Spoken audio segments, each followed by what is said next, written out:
बिस्मिल्लाहिर्रहमानिर्रहीम। अस्सलाम वालेकुम। मैं हूं doctor Ghulam Shabbir, doctor Shabbir lectures for allied health sciences के साथ। आज का हमारा टॉपिक है recording vital science. Vital science का मतलब है ज़िंदगी की अलामात। अस्पताल में चाहे मरीज़ दाखिल हों या आउटडोर में दिखाने के लिए आए हों, वाइटल साइन की recording is the most important thing. क्योंकि वाइटल साइन अगर तसलसल के साथ रिकॉर्ड किए जाएं तो वार्ड में रहते हुए मरीज़ों की हमें कंडीशन के बारे में पता चलता है कि वो इम्प्रूव कर रहे हैं या फर्दर ख़राब हो रहे हैं। वाइटल साइंस के अंदर जो चीज़ें कन्वेंशनली इंक्लूडेड हैं वो पल्स है, यानी दिल की धड़कन की रफ्तार या जिसको नब्ज़ भी कहते हैं, रेस्पिरेटरी रेट यानी सांस की रफ्तार, ब्लड प्रेशर और जिस्म का दर्जा हरारत यानी टेम्परेचर, जिसको बाज़ जगहों के ऊपर TPR भी कहलाता है। और ये वार्ड में दाखिल मरीज़ों का एक तसलसल के साथ, एक ख़ास वक्फे के साथ रिकॉर्ड करना होता है। जो मरीज़ ज़्यादा सीरियस होते हैं, वह ICUs में हैं या हाई डिपेंडेंसी यूनिट्स में हैं, उनकी वाइटल साइन रिकॉर्ड करने की फ्रीक्वेंसी ज़्यादा होती है बनिस्बत उनके कि जो मरीज़ स्टेबल होते हैं। इसी तरह मुख्तलिफ़ अस्पतालों में वार्डों में कलर कोडेड चार्ट्स लगे होते हैं कि जिनमें आप वाइटल साइन रिकॉर्ड करते वक्त आप येलो, रेड या ग्रीन में या वाइट में आप रिकॉर्ड करते हैं और उसके मुताबिक आप एक्शन लेते हैं। वाइटल साइन रिकॉर्डिंग के साथ आजकल के दिनों में मुख्तलिफ़ अस्पतालों के अंदर जो वाइटल साइन चार्ट्स यूज़ होते हैं उनके अंदर ऑक्सीजन सैचुरेशन भी नोट की जाती है और मरीज़ का कॉन्शियस लेवल भी नोट किया जाता है कि मरीज़ के होशो हवास की हालत कैसी है। पल्स या दिल की धड़कन की रफ्तार या नब्ज़ हमें ये बताती है कि 1 मिनट में दिल कितनी बार धड़कता है। एक नॉर्मल आदमी का दिल तकरीबन 72 दफ़ा 1 मिनट में धड़कता है। पल्स हम नोट करने के लिए हम यूजुअली रेडियल पल्स इस्तेमाल करते हैं। अभी मैं आपको एक डेमोंस्ट्रेशन भी दूंगा कि हम तमाम वाइटल साइन कैसे रिकॉर्ड करते हैं। वाइटल साइन रिकॉर्डिंग की इम्पॉर्टेंस को हम इससे ज़्यादा स्ट्रेस नहीं कर सकते कि वार्ड के अंदर रहते हुए अगर कोई वाइटल साइन को प्रॉपरली रिकॉर्ड करता है तो हम बहुत सारी नेग्लिजेंस से बच जाते हैं। मेरी आप लोगों से ये रिक्वेस्ट है कि आप लोग, जैसे अभी मैं डेमोंस्ट्रेट करूँगा, इस तरह आप अपनी वाइटल साइन रिकॉर्डिंग आप सीखें और आपने कम से कम 10 मरीज़ों पे अपने डॉक्टर साहब के सामने परफॉर्म करना है। आप यहाँ से देखें, अपने डॉक्टर साहब से भी आप पूछ सकते हैं, अपने सीनियर स्टाफ से भी आप पूछ सकते हैं कि कैसे रिकॉर्ड करना है, और फिर उनको आप खड़ा करें और आप कहें कि जी मैं रिकॉर्ड करता हूँ, आप देखें कि मैं सही कर रहा हूँ या नहीं। इस प्रोसीजर को हम मेडिकल एजुकेशन में directly observation of clinical skills कहलाता है या डायरेक्टली ऑब्जर्व प्रोसीजरल स्किल्स कहलाता है। और जब आप 10 लोगों के नोट कर लेंगे आप अपने किसी सीनियर के सामने, तो गलती का अमकान कम हो जाएगा। आप लोग अपने घर में भी आप वाइटल साइन रिकॉर्ड कर सकते हैं और उसके मुताबिक आप अपने घर वालों को, अपने मोहल्ले वालों को आप बता सकते हैं कि अब आपको डॉक्टर के पास जाने की ज़रूरत है या नहीं। अब हम रिकॉर्डिंग डेमोंस्ट्रेट करेंगे। अब मैं आपको डेमोंस्ट्रेट करूंगा कि हम वाइटल साइंस कैसे रिकॉर्ड करते हैं। ये हमारे वकास साहब हैं, हमारे कुलीग हैं, इनके ऊपर मैं आपको डेमोंस्ट्रेट करूंगा। अस्सलाम वालेकुम वकास भाई, आप हमें ये परमिशन देते हैं कि हम आपकी रिकॉर्डिंग करके कि वाइटल साइन कैसे रिकॉर्ड करने हैं और फिर हम अपने YouTube चैनल पे डाल दें? जी सर, ज़रूर। ठीक है, थैंक यू वेरी। सबसे पहले आपने जब पल्स नोट करनी है तो आपने मरीज़ को बताना है कि आप क्या करने लगे। ये चीज़ आप हमेशा याद रखें कि जो भी आप प्रोसीजर या मुआयना करने लगे मरीज़ का, आपने मरीज़ से पहले इजाज़त भी लेनी है और मरीज़ को आपने ये एक्सप्लेन करना है कि आप क्या करने लगे हैं। मैं अभी आपकी पल्स नोट करूँगा और आपने आराम से रिलैक्स बैठना है और फिर मैं आपको बताऊँगा कि आपकी 1 मिनट में कितनी नब्ज़ आपकी चल रही है। सबसे पहले आप अपने हाथ क्लीन करें, और ये आपने मरीज़ के सामने क्लीन करने हैं ताकि मरीज़ को ये पता चले कि आपके हाथ साफ़ सुथरे हैं। अगर आप उससे पहले हाथ मरीज़ के सामने धो लें तो और ज़्यादा अच्छी बात होगी, क्योंकि उससे मरीज़ को सेटिस्फेक्शन हो जाती है। क्योंकि हम जब एक मरीज़ से दूसरे मरीज़ के पास जाते हैं तो बाज़ मरीज़ ऐसे होते हैं कि जिनसे कोई इन्फेक्शन अगले को लग सकता है, इसलिए हाथ धोना और सैनिटाइज़र लगाना बहुत ज़्यादा ज़रूरी है। आपने 2 उंगलियों से पल्स महसूस करनी है, और पल्स हम महसूस करते हैं रेडियल पल्स, ये अंगूठे की तरफ होती है, और अगर आप यहाँ पे हाथ लगाएं तो एक छोटा सा आपको गड़ा सा महसूस होता है, और जब आप हाथ रखते हैं तो आपको पल्स महसूस हो जाती है। आपने महसूस करना है कि दिल की धड़कन रेगुलर है, यानी पल्स रेगुलर है, एक ख़ास रफ्तार से चल रही है। तो फिर आप आधा मिनट के लिए भी आप नोट करें तो वो काफ़ी है, और फिर आप उसे 2 से ज़रब दे देते हैं। ये अब मैंने शुरू की है काउंट करना।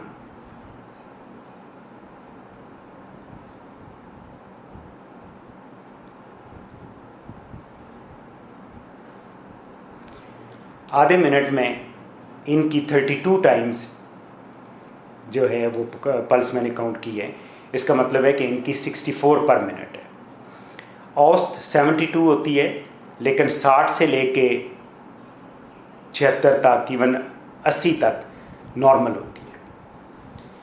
आपने अंगूठे के साथ पल्स नोट नहीं करनी, क्योंकि अंगूठे के अंदर अपनी एक पल्स मौजूद होती है जो कि बाकी उंगलियों से स्ट्रांग होती है। तो बाज़ दफ़ा जब आप दबा के देख रहे होते हैं तो आपको अपने अंगूठे की पल्स महसूस हो रही होती है, इसलिए आपने सिर्फ इन 2 उंगलियों से आपने देखनी है। उसके बाद आपने इनका शुक्रिया अदा करना है, और thank you very much Waqas भाई। और इनकी पल्स की रफ्तार 64 पर मिनट। अब हमने ब्लड प्रेशर नोट करना है। ब्लड प्रेशर हम नोट करने के लिए जो आला इस्तेमाल करते हैं इसको स्फिग्मोमैनोमीटर कहते हैं। इसके ये हिस्से होते हैं, ये कफ होती है जो हम मरीज़ के बाजू पे लपेटते हैं। इसको हम बल्ब कहते हैं। इसके साथ हम प्रेशर, इस कफ के अंदर प्रेशर भरते हैं, और ये वाला जहाँ मरकरी लगी होती है ये वो वाला आला होता है जिससे हमें ब्लड प्रेशर महसूस होगा। ब्लड प्रेशर वो चीज़ है कि जो जब दिल धड़कता है तो जो प्रेशर उन आर्टरीज़ के अंदर आता है, या जितने प्रेशर से दिल धड़कता है, ये वो नोट करता है। प्रेशर की 2 टाइप्स होती हैं। एक वो होती है कि जब दिल सिकुड़ता है और ज़ोर से ब्लड को आर्टरीज़ में फैलाता है, फेंकता है, तो उसको हम कहते हैं सिस्टोलिक ब्लड प्रेशर, यानी उसको आम ज़बान में ऊपर का ब्लड प्रेशर कहा जाता है। और दूसरा ब्लड प्रेशर होता है कि जब दिल रिलैक्स होता है और खून उसमें भरता है तो ज़ाहिर है उसका भी एक अपना प्रेशर होता है, और उसको हम डायस्टोलिक या आम ज़बान में नीचे का ब्लड प्रेशर कहते हैं। ब्लड प्रेशर नोट करने के लिए आपको स्फिग्मोमैनोमीटर चाहिए और स्टेथोस्कोप चाहिए होती है। स्टेथोस्कोप के हिस्से भी आपको पता है कि ये वाले ईयर पीसेस कहलाते हैं, और इनकी डायरेक्शन आपने देखा है कि थोड़ी सी आगे की तरफ मुड़ी होती है, क्योंकि हमारे कान की जो एक्सटर्नल ऑडिटरी कैनाल है उसकी डायरेक्शन अगर हम यूं करके देखें तो इस तरह होती है। अगर हम इसको उल्टे करके लगाएंगे तो हमें आवाज़ सही तरह सुनाई नहीं देगी, इसलिए हमने इस तरह लगानी है। ये इसकी ट्यूबिंग है, और ये इसका चेस्ट पीस कहलाता है। और ये वाला चेस्ट पीस आप जिस जगह पर आवाज़ सुननी हो वहाँ पे रखते हैं। ब्लड प्रेशर नोट करने के लिए जो चीज़ें चाहिए और उसके बाद जो हमने चीज़ों का ख्याल करना होता है वो ये है कि बाजू के जो कमीज़ या शर्ट हो उसके बाजू ज़्यादा तंग नहीं होने चाहिए, ताकि वो अपने प्रेशर से ऊपर से आर्टरी को बंद ना कर दें। और ये जो एल्बो है, ये कोनी का बल है, ये कोनी का जो जोड़ है, उससे तकरीबन 2 फिंगर ऊपर तक आपने जगह नंगी करनी है, और आपने महसूस कर लेना है कि आपको पल्स महसूस हो रही है या नहीं हो रही। यहाँ पे जो पल्स महसूस होती है उसको हम ब्रेकियल पल्स कहते हैं। फिर आपने कफ लेनी है, और कफ के आप देखें कि 2 ट्यूबिंग्स हैं। एक ट्यूब बल्ब के साथ जुड़ी हुई है और दूसरी उस आले के साथ जुड़ी हुई है जो हमें प्रेशर मेजर करके आपने इस तरह करके लगानी है कफ कि ये कोनी के जोड़ से तकरीबन 2 फिंगर्स ऊपर हो और ये जो ट्यूबिंग्स हैं ये अंदर की तरफ आएँ ताकि जहाँ ये पल्स महसूस हो रही है हमें वहाँ ये ट्यूबिंग्स होनी चाहिए। आप इसको बहुत ज़्यादा कस के नहीं, लेकिन आप इसको फर्मली बंद करेंगे कि ताकि ये खुल ना जाए और इतनी ज़्यादा लूज़ ना हो कि हमें बहुत ज़्यादा प्रेशर भरना पड़े और इतनी ज़्यादा टाइट भी ना हो कि इसमें प्रेशर भरना हमें मुश्किल हो जाए। आप पल्स को महसूस करते हुए आपने इसको बंद कर लेना है। जब आप इसको नीचे की तरफ रोल करते हैं तो ये बंद हो जाता है। अब आपने आहिस्ता आहिस्ता इसमें हवा भरनी है। आप ये देख रहे हैं कि ये जो पारा है ये आहिस्ता आहिस्ता ऊपर जा रहा है। मैं इधर से साथ ही पल्स महसूस कर रहा हूँ। जहाँ पे मुझे पल्स फील होना बंद हो गई है उससे तकरीबन मैं 10 से 20 डिग्रीज ऊपर लेके जाऊँगा ताकि वहाँ पे अब ये बंद हुई है। मैं अब जिस जगह पे मुझे पल्स महसूस हो रही थी वहाँ पे मैं स्टेथोस्कोप का चेस्ट पीस रखूँगा और इधर से प्रेशर को आहिस्ता आहिस्ता रिलीज़ करूँगा। प्रेशर को रिलीज़ करने के लिए मुझे ये ऊपर की तरफ रोल करना पड़ेगा। अब मुझे आवाज़ आना शुरू हो गई है। ये इनकी आवाज़ मुझे आई है 125 पे और ये आवाज़ 75 पे ख़त्म हो गई है। इसका मतलब है कि इनका ऊपर का ब्लड प्रेशर यानी सिस्टोलिक ब्लड प्रेशर 125 था और डायस्टोलिक ब्लड प्रेशर 75 था। अब इसको कंफर्म करने के लिए एक दफ़ा मुकम्मल तौर पे मैं हवा निकाल दूंगा और फिर मैं इधर चेस्ट पीस रखते हुए आहिस्ता आहिस्ता दोबारा ऊपर प्रेशर को लेके जाऊंगा। जब 75 पे पहुंचा है तो मुझे आवाज़ आना शुरू हो गई है और जब 120-25 पे पहुंचा है तो आवाज़ बंद हो गई है। अब मैं फिर आहिस्ता आहिस्ता नीचे लेके आऊँगा और 125 पे मुझे आवाज़ आना शुरू हो गई है। ये भी आवाज़ आ रही है। 75 पे बंद हो गई आवाज़। इसका मतलब है कि इनका ब्लड प्रेशर 125/75 है, यानी सिस्टोलिक ब्लड प्रेशर इनका 125 है और डायस्टोलिक ब्लड प्रेशर इनका 75 या 75 है। अब मैंने जो कफ बंद करनी है, कफ बंद करने के लिए आपने ये देखना है कि इसकी ये वाली सरफेस यहाँ पे रखें और आप इसको आराम से रोल कर दें। तो अब ये आपस में जुड़ेगी नहीं तो आपके जो कफ है उसकी लाइफ ज़्यादा होगी। बाज़ दफ़ा मैंने ये देखा है कि लोग यूँ करके इसे बंद कर देते हैं, तो जब खोलने वाली होती है तो फिर इसे ज़ोर लगा के खोलते हैं। तो ये जो इसका ये मैजिक, ये जो बंद करने के लिए ये जो स्टिकिंग टाइप की चीज़ लगी होती है, ये जल्दी ख़राब हो जाती है। सो आपने इसको बंद इस तरह करना है। Thank you very much. आपका ब्लड प्रेशर 175/25 है। अब मैंने इनका रेस्पिरेटरी रेट नोट करना है। अब अगर मैं इनको ये बताऊंगा कि मैंने आपका रेस्पिरेटरी रेट नोट करना है तो ये अपने सांस की रफ्तार को ज़्यादा भी कर सकते हैं और कुदरती तौर पे भी ज़्यादा हो सकती है या कम हो सकती है। सो बेहतरीन तरीका ये होता है कि जब मैं यूँ करके इनके करीब होके मैं यहाँ हाथ रख के इनको मैं ये बताऊँ कि मैं आपकी पल्स देख रहा हूँ और साथ में गौर करूँ कि इनकी छाती जब अंदर और बाहर हो रही है तो मैं ये घड़ी यहाँ रख के तो साथ में इनके नज़र मेरी इनकी छाती पे हो और मैं इनकी छाती के अप डाउन होने की रफ्तार को 1 मिनट में काउंट कर लूँ। अगर तो मुझे लगता है कि इनके सांस की रफ्तार रेगुलर है तो आधा मिनट काउंट करके उसको 2 से ज़रब दे दें तब भी ठीक है। और अगर लग रहा है कि सांस की रफ्तार कभी तेज़ हो रही है कभी आहिस्ता हो रही है तो पूरा 1 मिनट मुझे काउंट करना होगा।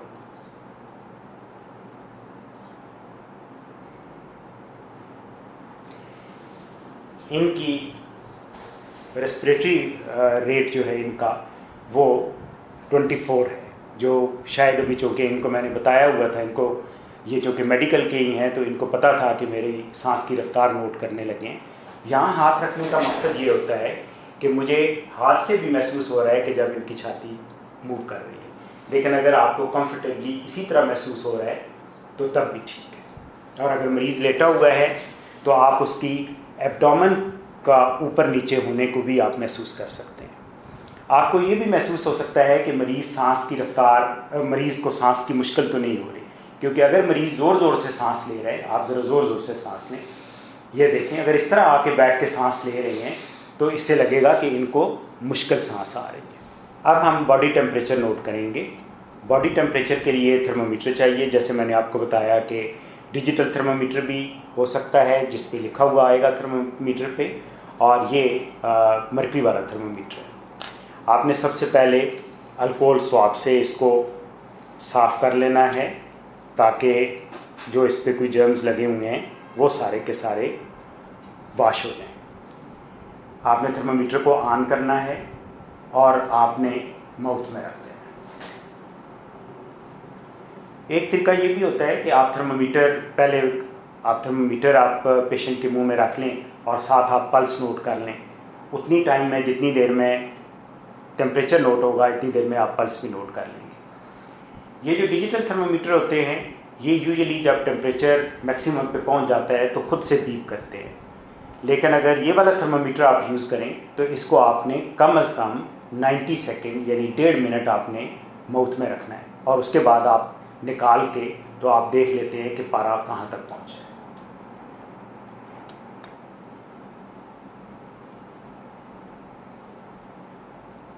और आपने मरीज़ को कहना है कि वो अपने लिप्स को टाइट रखे ताकि थर्मोमीटर गिरे ना, और आपने ज़बान के नीचे करके रखना है ताकि जो ओरल म्यूकोजा का टेम्परेचर है वो आ जाए। अब ये बीप हमें सुनाई दी है और इनका जो दर्जा हरारत है बॉडी का वो 97 डिग्री सेंटीग्रेड है, 97 डिग्री फ़ारेनहाइट है। आपने ये देख लेना है कि ये पहले डिग्री फ़ारेनहाइट में है या सेंटीग्रेड में।